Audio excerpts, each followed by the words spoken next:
North east ইন্ডিয়ার লোকেরা Chinese, momo, Chinki, kung fu, Nepali নয়, তারা ততটাই ভারতীয় যতটা আমরা সবাই। I am not Chinese, I am Indian. এটাই ছিল শেষ কথা ২৪ বছর বয়সের অ্যাঞ্জেল চাকমার। চাকমা ছিলেন আমাদের নর্থ ইস্ট ইন্ডিয়ার ত্রিপুরার একজন ছাত্র, যে পড়াশোনা করার জন্য উত্তরাখণ্ড দেরাদুনে থাকতেন।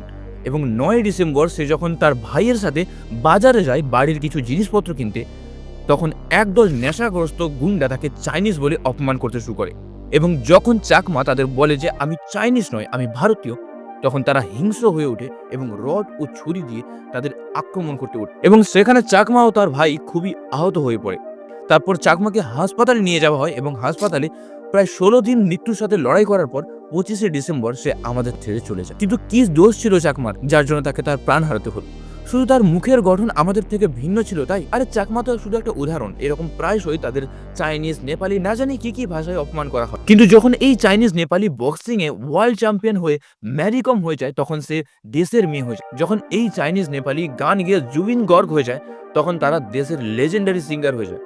যখন এই চাইনিজ, নেপালি ফুটবল খেলে ভাইচুং ভুটিয়া হয়ে যায়, তখন সে দেশের গর্ব হয়ে যায়। ছোটবেলা থেকে আমরা সবাই ইউনিটি ইন ডাইভার্সিটির সম্বন্ধে পড়ে আসছি, তবে হয়তো আমরা তার মানে আজও বুঝতে পারি। আমি কতবার নিজের চোখে দেখেছি মানুষকে নর্থ ইস্ট ইন্ডিয়ার লোকেদের নেপালি বলে অপমান করে নিজেকে কুল ভাবতে শুরু করেছে। ভাই, তুমি কুল নয়, তোমার মধ্যে basic civic sense, geographical knowledge ও জেনারেল নলেজ নেই। তোমাদের বুঝতে হবে একটা মানুষকে তার নিজের দেশের মধ্যে তাকে শুধু তার চেহারা দেখে চাইনিজ বা নেপালি বলে তার কতটা খারাপ লাগে। তোমাদের বুঝতে হবে নর্থ ইস্ট ইন্ডিয়ার লোকেদের চাইনিজ বলে অপমান করলে সেই অপমান শুধু তাদের নয়, এই অপমান আমাদের গোটা দেশে।